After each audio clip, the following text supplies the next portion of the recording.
नमस्कार दोस्तों आज का जो वीडियो है ना वो कुछ हद तक आप कह सकते हैं स्पेशल कह लीजिए, थोड़ा हट के कह लीजिए। और ऐसा इसलिए है क्योंकि आज के दिन मैं वीडियो नहीं डालने वाला था, बट जैसा कि आपको पता है कुछ ही दिनों में, ठीक है, कुछ ही दिनों भी नहीं कहना चाहिए भैया, ये मंडे को वीडियो देख रहे होंगे आप और ट्यूसडे को बहुत बड़ा इवेंट होने वाला है और वो है निर्मला सीतारमण जी द्वारा बजट दिया जाएगा। और उससे पहले हर कोई एक ही बात जानना चाहता है, वो कौन से स्टॉक है जहां पर नज़र होनी चाहिए। और ऐसे में दोस्तों यहाँ पे मैं 5 ऐसे स्टॉक लेके आया हूँ और ये वो स्टॉक से मैं आपको बता दूं जहां पर अगर, क्योंकि देखिए अभी आप बहुत सारे अगर वीडियो चेक कर रहे होंगे, हर जगह एक बात सुनाई दे रही होगी आपको या पढ़ रहे होंगे, क्रैश, बहुत भयंकर क्रैश आने वाला है, बहुत बड़ा क्रैश आने वाला है। तो ऐसे में यहाँ पर जो मैं आपसे जो 5 स्टॉक लेकर के आया हूँ ना, और ये जो स्टॉक है मैं बताऊँ संडे की रात को मैं आपके सामने रिकॉर्ड कर रहा हूँ, लगभग 2:30 बज रहे हैं रात के, उस समय के आसपास मैं वीडियो रिकॉर्ड कर रहा हूँ दोस्तों। तो यहाँ पे जो भी इसके शेयर प्राइस होंगे, अगर मंडे को बाजार क्रैश होगा तो वो प्राइस नहीं होगा, और अगर स्टॉक भाग भी जाएंगे तो भी वो प्राइस नहीं है। लेकिन ये वो स्टॉक है जहां पर आप सोचेंगे कि भाई क्रैश हो ही जाए एक बार, क्योंकि मैं आपको बता दूं बैंकिंग, ठीक है, प्लस आप कह सकते हैं रेलवे का स्टॉक।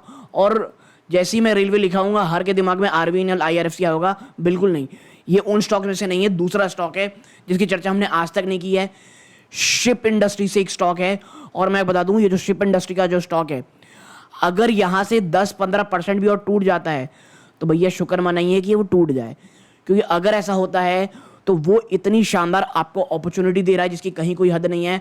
और लास्ट है दोस्तों, वो एक ऐसा स्टॉक है जो आज से मैंने लगभग 1 साल पहले फंडामेंटल एनालिसिस भी की थी, प्लस मेरी दिवाली पिक्स में भी था दोस्तों, वो दिवाली पिक्स में था और मेरे ख्याल से किसी एक और पिक जो आती है उसमें था। वहां से स्टॉक ऑलमोस्ट 3 से 4 गुना हो चुका है, ठीक है। तो वो स्टॉक था, लेकिन अभी भी मुझे लगता है अब वापस से ऐसे मौके आ रहे हैं जहां पर आपकी नजर होनी चाहिए स्टॉक रैली करे। तो दोस्तों 5 स्टॉक हैं, ज़्यादा समय लेंगे नहीं, उसी पर चर्चा करेंगे। लेकिन आगे बढ़ने से पहले दोस्तों प्लीज़ चैनल को तुरंत लाइक सब्सक्राइब कर दें, वीडियो को लाइक कर दें। चैनल को आप सब्सक्राइब करते हैं दोस्तों, आप ऐसा करते हैं चैनल की ग्रोथ होती है, बहुत बहुत मोटिवेशन मिलता है दोस्तों। तो चैनल को तुरंत सब्सक्राइब कर लें। और मैं बता दूँ दोस्तों आपको, प्रायोरिटी पैनल ग्रुप, वहाँ से जिस प्रकार का शानदार रिस्पॉन्स मिल रहा है, मैंने आगे ये सोचा है कि भाई जो अपना डीप स्टॉक एनालिसिस का ग्रुप था जिसकी कीमत 399 रुपीज़ मेंबर थी, उसको हटा करके अब प्रायोरिटी पैनल ग्रुप ही रखूंगा, जहाँ पे एक आप कह सकते हैं जो वैल्यू है दोस्तों वो ज़्यादा नहीं है वहाँ पे। ओके, तो अगर आप उसे ज्वाइन करेंगे तो जो एक माइक्रो कैप की सीरीज़ में शुरू कर रहा हूँ हर महीने एक स्टॉक डालने की, माइक्रो कैप स्मॉल कैप, वहाँ पे कंप्लीट ऐसा वीडियो डालूंगा। तो अगर आप ज्वाइन बटन में प्रायोरिटी पैनल ग्रुप करते हैं, ज्वाइन करते हैं, तो आपको वो स्टॉक भी मिल जाएंगे, ठीक है। तो अब वापस से आते हैं भाई कि वो कौन से 5 स्टॉक है जो आपकी नज़र में होने चाहिए। तो देखिए सबसे पहला स्टॉक है जो मैं हमेशा बोल रहा हूँ, वो है एचडीएफसी बैंक, ठीक है। इसके Q1 के नंबर आए, अब मुझे नहीं पता किन्हीं को ये नंबर अच्छे लगे होंगे, मुझे नंबर बिल्कुल अच्छे नहीं लगे। जब मैं बिल्कुल अच्छे नहीं कहता ना दोस्तों, एक बात याद रखिएगा, एकदम रद्दी नंबर नहीं आए हैं, जितने रद्दी नंबर दिख रहे हैं ये स्टॉक मुझे लगता है जो नंबर्स हैं ये फ्लैट टू पॉजिटिव हैं। और इसके साथ साथ भाई साहब एचडीबी यानी आप कह सकते हैं एचडीएफसी फाइनेंशियल सर्विसेज, इसकी हरी झंडी मिल गई आईपीओ आने के लिए।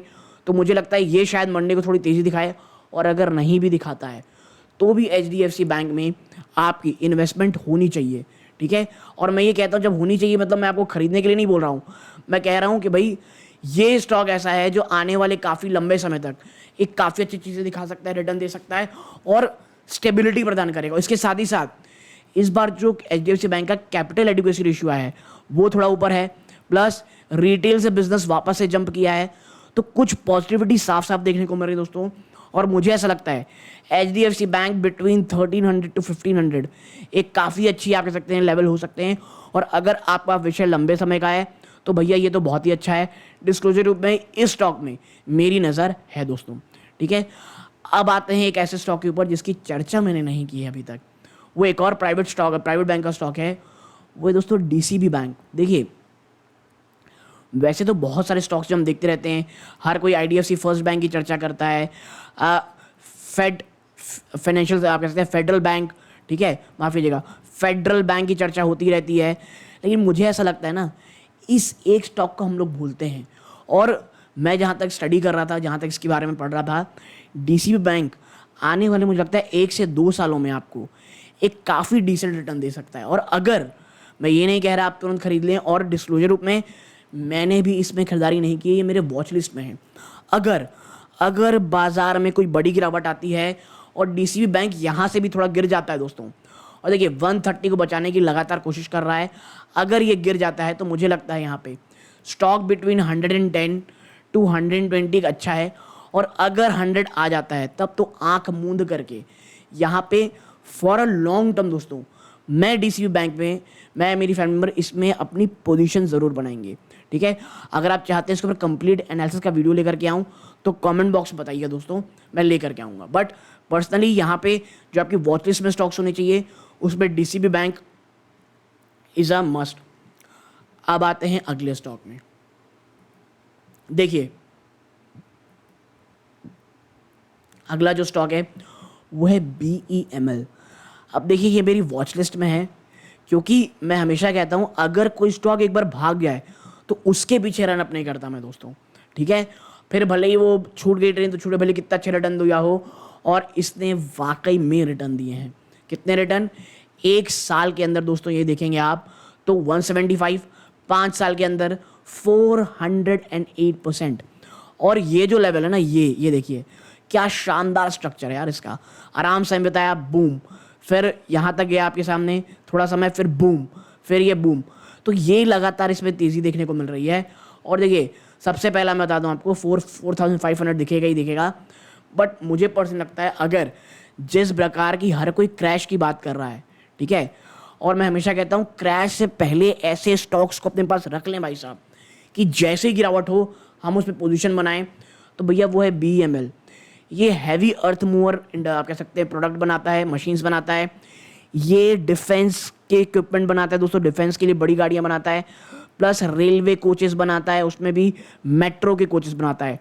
और देखिए अब इस सरकार के ऊपर कुछ उम्मीद हो ना हो, लेकिन ये तो है भैया कोचेस बनने बंद नहीं होंगे। और हम सबको पता है भारत सरकार ने अभी अभी कहा है कि भैया हम जनरल कोचेस बनाएंगे और भी बहुत सारी नई कोचेस बनाएंगे। ये इसका डायरेक्ट बेनिफिशियरी हो सकता है दोस्तों।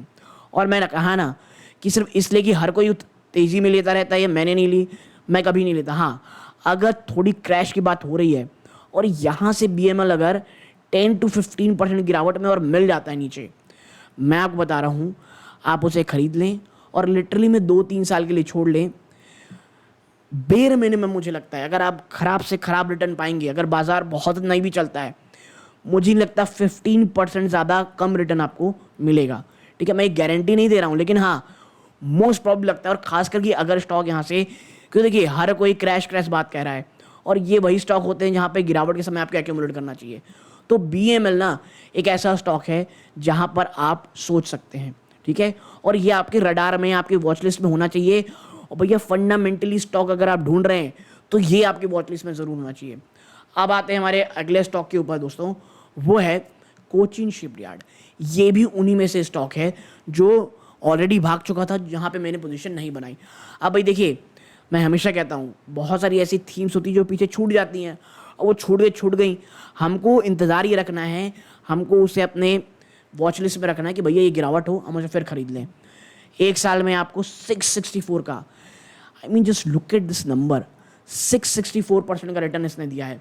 अब देखिए कोचिन शिपयार्ड के साथ क्या है, ये आपको पता होगा, शिप्स तो बनाती है प्लस शिप रिपेयरिंग भी करती है, ठीक है। और आप देखिए ये जो कंपनी है, आने वाले जो 2 साल हैं इस कंपनी के लिए मैं आपको बता दूं वो बहुत ही शानदार होने वाले हैं, चाहे आप रेवेन्यू फ्रंट में देख लें या प्रॉफिटेबिलिटी के फ्रंट में देख लें, ठीक है। और मैं आपको बता दूं कंपनी कोचिन शिपयार्ड में मार्जिन्स आने वाले समय में आपको दिखेंगे कि मार्जिन जो है वो अपटिक होते दिखेंगे। खास करके इनके जो शिपिंग रिपेयर का बिजनेस है ना, शिपिंग रिपेयर का, वो मुझे लगता है वो काफ़ी हद तक आप इससे मदद कर सकते हैं। इसके साथ ही साथ आपको पता होगा US नेवी और इंडिया में एक ऐसा पैक्ट हो रखा है कि भैया उनके जो शिप्स है वो हमारे यहाँ आकर के आप रिपेयर की जा सकती है, और कोचिन शिपयार्ड इस मामले में बहुत अच्छा है। तो कहा यह जा रहा है कि आने वाले समय में दोस्तों ये जो चीज़ है और जो वो फैसिलिटी है दोस्तों, आपको पता होगा इंटरनेशनल शिप रिपेयर फैसिलिटी जहाँ पे बनाई जा रही है भारत में कोचिन शिपयार्ड के लिए, एटलीस्ट आने वाले समय में दोस्तों 2 से 3 बिलियन डॉलर की ये रेवेन्यू कमा के दे सकता है यूएस डिफेंस शिप रिपेयरमेंट से। तो ये कुछ चर्चाएं हैं जो कोचिन शिपयार्ड में आपको पता होना चाहिए। और यहाँ से अगर मैं जैसे कहा 2000 के आसपास ये मिलता है, जो कि बहुत ही कम चांसेस हैं, मैं बता दूं आपको, बट इफ़ मिलता है तो एक अच्छा हो सकता है। और यदि आप चाहते हैं भाई यहाँ आए नहीं आए, तो आप SIP मोड यहाँ से, अगर बाजार की बड़ी गिरावट होती है और ये मिलते हैं, तो आप SIP मोड में यहाँ पे पोजीशन बना सकते हैं। ओके, अब आते हैं हमारे last but not the least stock में, और वो है शक्ति पंप्स। देखिए रिजल्ट आए नहीं आए इसके ऊपर भी चर्चा नहीं करनी दोस्तों, मैं यहाँ पे थोड़ी लंबी समय की बात कर रहा हूँ, ठीक है। और इसके रिजल्ट आ चुके हैं, मेरे ख्याल से खराब आए होंगे, इसीलिए इतनी भयंकर गिरावट है। बट बता दूं आपको, अगर शक्ति पंप में यहाँ से गिरावट और होती है, क्योंकि मुझे याद है जब हम इसके मैं लास्ट टाइम लगभग 1-1.25 साल पहले चर्चा किए थे, स्टॉक 700 रुपये में ट्रेड करता था दोस्तों। और मैं हमेशा कहता हूँ अंडर पेनिट्रेट स्टॉक को ढूंढें, जहाँ पर बहुत ज़्यादा लाइमलाइट, और ये स्टॉक ज़्यादा लाइमलाइट में कभी नहीं रहता था। तो मैंने तभी कहा था कि भाई देखिए जो स्टॉक लाइमलाइट में ना हो, जो अभी रनअप नहीं दिखाया है, क्योंकि उस समय बहुत सारे स्टॉक रनअप दिखा रहे थे, मैंने जो रनअप नहीं दिखाया वहाँ पे पोजीशन बनाए। और देखिए शक्ति पंप मुझे ऐसा लगता है आने वाले समय में काफ़ी अच्छा हो सकता है। और जो सोलर पंप की इंडस्ट्री दोस्तों, वो जो PM कुसुम आप कह सकते हैं स्कीम है जो गवर्नमेंट द्वारा लाई गई है, क्या PM कुसुम स्कीम, वो एक बहुत बड़ा गेम चेंजर साबित हो सकती है शक्ति पंप जैसे स्टॉक्स के लिए दोस्तों। और कंपनी के पास बहुत शानदार और एक ऑर्डर बुक भी है दोस्तों, ठीक है, आने वाले समय के लिए। लगभग जो Q4 का जहाँ तक मुझे याद आ रहा है दोस्तों, इनके पास लगभग 2400 करोड़ का ऑर्डर बुक भी था।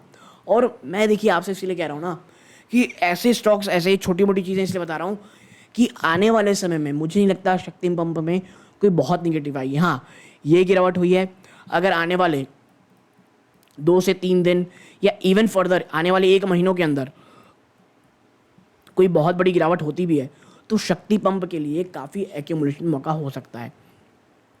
तो यदि आप इन 5 स्टॉक्स में से कुछ ऐसे स्टॉक्स चाहते हैं कि मैं आपके सामने लेकर के आऊँ, प्लीज़ कमेंट बॉक्स में मुझे बताइएगा, मैं लेकर के आऊँगा उसका एनालिसिस। और मैंने पहले बता दी दोस्तों कि माइक्रो स्मॉल कैप की सीरीज शुरू कर दी है मैंने, जहाँ पे एक लंबा डिस्कशन किया जाता है। अब यहाँ पे मैं बातें करता हूँ किसी ऐसे स्टॉक की, तो लंबे वीडियोस हो जाते थे, कोई देखता नहीं था दोस्तों, और हर किसी को लगता था ये लंबे वीडियोस ख़राब होते हैं। तो मुझे लगा भाई जो एक डीप इन डेप्थ की बातें हैं, चाहे वो स्मॉल माइक्रो कैप को हो, उसके लिए एक लंबा वीडियो चाहिए, काफ़ी लंबी रिसर्च चाहिए। तो वो तमाम चीज़ें मैं आपके सामने लेकर के आऊँ, वहाँ पे डिस्कशन करेंगे। आप चाहते हैं उस वीडियो का एक्सेस, तो प्रायोरिटी पैनल ग्रुप को आप ज्वाइन कर सकते हैं दोस्तों। तो आप यहाँ तक जुड़े रहे, बहुत बहुत धन्यवाद। ये इस वीडियो का अंत है। जय हिंद दोस्तों।